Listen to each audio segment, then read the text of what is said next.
We are joined with the man, the myth, the legend, Brian Baldy in person. Let's go. Enough of this Zoom stuff and YouTube stuff. Like, it's live is where it's at. Yep, that's what I'm talking about. Yes, Baldy, lot is happening in this town with the Broncos. Yep. The most recent news, Broncos hired Webb to be the offensive coordinator. It seemed like this was always going to happen, but was this the right move? What do you think of it? Well, I mean, his resume is a little thin, yeah. I'll be honestly. But it's interesting because, Davis played at Texas Tech for Cliff Kingsbury, and Mahomes replaced him. He started that freshman year of Mahomes, and then he got replaced. But he still went. He bounced around the league. He was in different spots, Jets, Buffalo, whatever. He's been around. He's learned different offenses.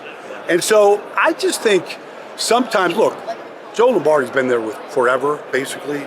Sometimes you just want an infusion of new. I don't pretend to know what went down, but sometimes you just want new ideas, an infusion of new ideas, a different voice, different. So I think that might be part of it. And he was part of these head coaching searches, going around the league. So, I mean, he was a name that caught a lot of people's attention. He's a big guy. He's got stature to him. I mean, David's probably 6'5". I've kind of known him different spots, but it's going to be Sean's offense. But the ideas and maybe the challenges. Maybe Sean feels like he needs to be challenged a little bit.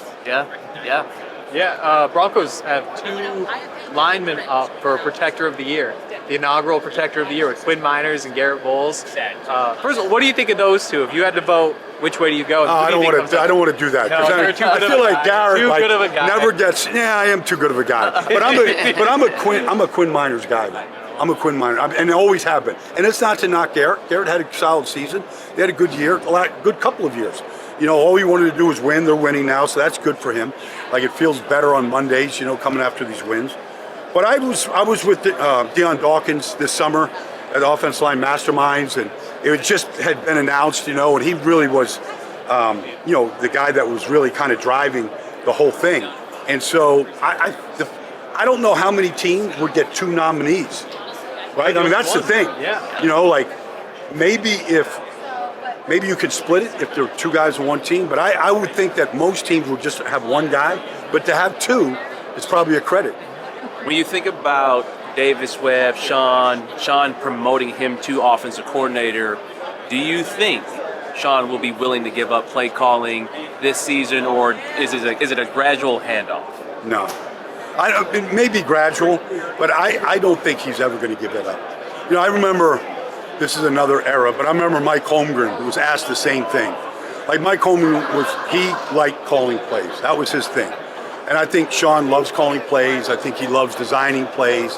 I don't think he's ready to give it up. There's a place for the offensive coordinator, because ultimately it's hard to just call plays in a vacuum. You need collaboration. Offensive line coach, Davis Webb, you want collaboration and ideas. It could be how the corners are playing. It could be they're playing a different defense than what we thought. You can't see everything through your own eyes from that. So maybe Davis will be upstairs and be a set of eyes upstairs for him. Like, I think there's ways that both guys can really contribute, but I just think it's still Sean's baby. I think some Broncos fans need a little perspective and reality check on how good of a coach Sean Payton is, both as a head coach, offensive play caller, offensive.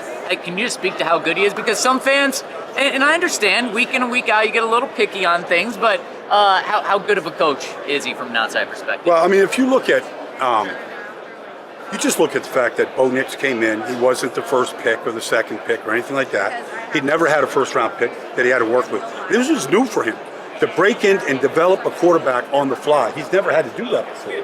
He got Drew Brees in his fifth year. He's had different guys, but this was coaching. This was, okay, we don't want to give him, we're not going to give him Drew Brees' playbook. That would be stupid and silly. So we got to create a playbook that he can handle. But he knows how to motivate still. He still has a way to lead and direct. There was a point early in his tenure when Vance Joseph had 70 points scored on, and everybody wanted Vance Joseph blown out in that loss to Miami, and he stood right with him, and he's my guy, and so there's all kinds of ways to evaluate Sean, but he is a very, very talented coach. He's talented because he really understands everything from the rules to the motivation to playing young guys to building a roster. Like I had a scout the other day that was in the building during the draft process, and Sean sat in the draft meetings. And the guy's like going through this breakdown of one of the guys, and he's 2 minutes into it, and Sean's like, look, just tell me who he is. Just tell me who. I don't have time for this. Tell me who this guy is. All right, whether it's a comp or give it to me in 2 sentences. And so he just knows what he wants. Right. I think another thing the fans say is if Sean's calling the plays, the offensive coordinator doesn't matter because he has all the control.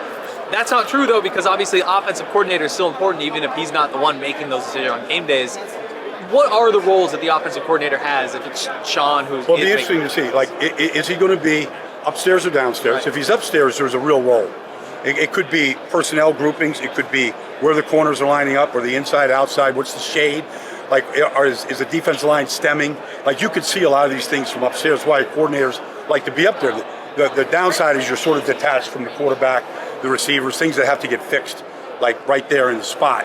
You put a headset on, you could do it, but sometimes it's better just to be there. But what everybody would benefit by is if they could just listen to the communication amongst the coaches during the game and just listen to the level of collaboration and the things that the offensive line coach is saying, or protection issues, or getting lined up, or how a play developed when it wasn't called correctly, or so many things, especially when you get to games and you're on the road and you can't hear and communication is a challenge.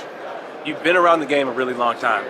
We know that wins from this year do not carry over to the next year. What is the next role or next step, I should say, for this Broncos team? AFC Championship, Super Bowl. Where do they go from here? Because next year's schedule is going to be a lot harder. Yeah. Well, you don't want to go backwards. You might not win as many games, but you don't want to go backwards. And then you want to get to play. Obviously, to win the division is something that you want to do every year.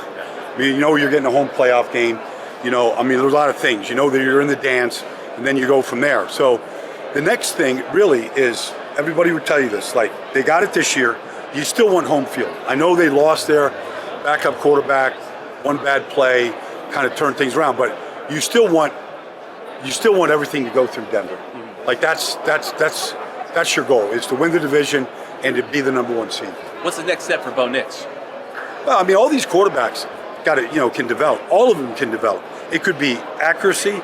It could be changing plays to the line of scrimmage, getting out of a bad play, getting into a good play. All those things take time. And where you're comfortable doing that. I remember talking to Caleb Williams before his rookie year, and he had never changed to play at the line of scrimmage in college. That's ever. Crazy. That's never. Crazy. You go to Oklahoma, USC. Coaches are calling all the plays, right? Lincoln took care of everything.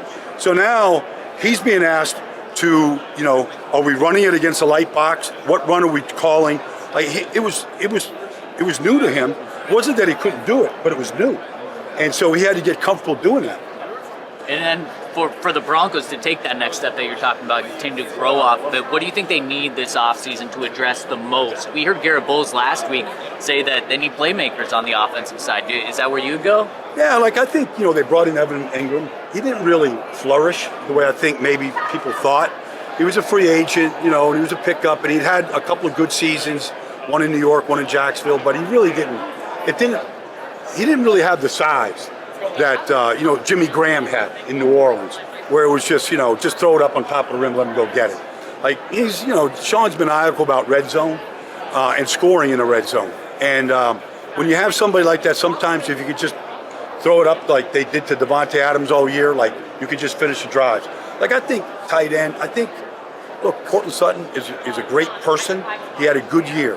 Drops a lot of passes, right? So maybe an upgrade at the receiver position. I know Troy Franklin and some of these young guys will be back, but sometimes you just need a true number 1 guy, and not every team has it. Yeah. What is that skill set though? And I agree with you there in terms of that dynamic play. No, but it's a great question. But if you just go to last week's game in Jackson Smith and Jigba, he's in the backfield, he's in the slot, he's in motion, he's out wide, he's in a stack with Cooper Kupp.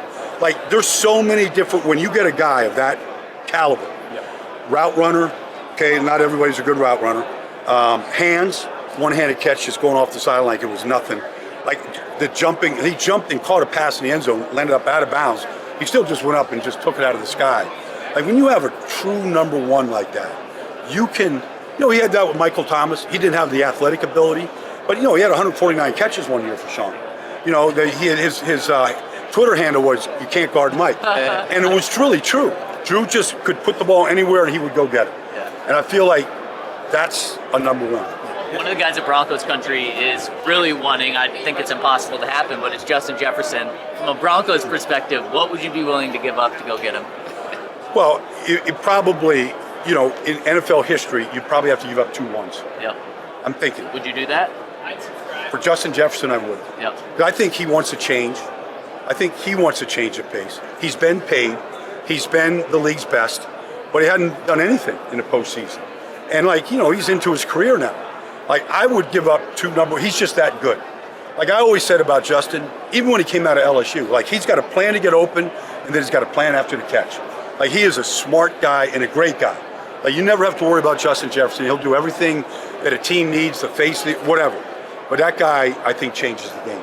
I'm curious what you think about the running backs too, because R.J. Harvey, I think, flourished in the role that he's meant for. But when you try to run him 20 times a game between the tackles, that's not really what he's there for. J.K. Dobbins, incredible at that, wasn't able to finish the season, which has been a trend. So what do you think of bringing J.K. back on a discounted deal? Do you just go all in and chase a Breece Hall? Like, how do you handle that situation? J.K. doesn't want to hear this. I mean, the kid's out of LaGrange, Texas. It's a one-stop-like town. But, he's got a strong injury history. So, that I was surprised when they took when they took him this year after the injury history that he's had in Baltimore, and with the Chargers. So, but they took him. So, these running backs, that Travion Henderson had 5 runs of 50 yards or more. Like it's nice when you can hand the ball off to a guy and he can go 50 and get you an explosive play. He did that a bunch this year. I don't know. I haven't studied the crop of running backs yet, but I don't think you have to spend a first-round pick. But you could find, you look at Kyle Monangai there in Chicago this year, and the year he had, his 7th-round pick. You can find him in every round. Let's play the what-if game. Say there is no snow in the second half in Denver. Denver goes on to win that game, and they're playing in the championship game, or they're playing in the Super Bowl against Seattle. How do you think they would fare in this game if Bo Nix is healthy and playing against this Seattle team, this Seattle defense? I think that their defense would give a lot of problems. Like I think you would. I'm just guessing you'd get a lot of Surtain on Jackson Smith and Jigba, and that would be worth the StubHub prices that these tickets go for just to buy that. Like I would think that would be a matchup that we would all love to see. I think the defense would certainly be able to, because we've seen Sam Darnold under real pressure make mistakes, and so that's what you're hoping that you can get him to do, make a mistake 1 or 2, a game like that, and then offensively, look, it's a great defense, but. That's Sean Payton's. Give them 2 weeks to get ready to, attack their coverages and attack their fronts and figure out the best way to attack them. Obviously Stafford had great success the last 2 games against them. Yeah, Baldy, final one for you. A lot of people trust your opinion. So who are you taking in the Super Bowl this year? I've been riding, not just because Bob Marjanovic right here, not only because he's just north of Seattle, but I took Seattle all along. All right, there he is, the man, Brian Balding. We appreciate it, Baldy. Thank you. Appreciate it, guys.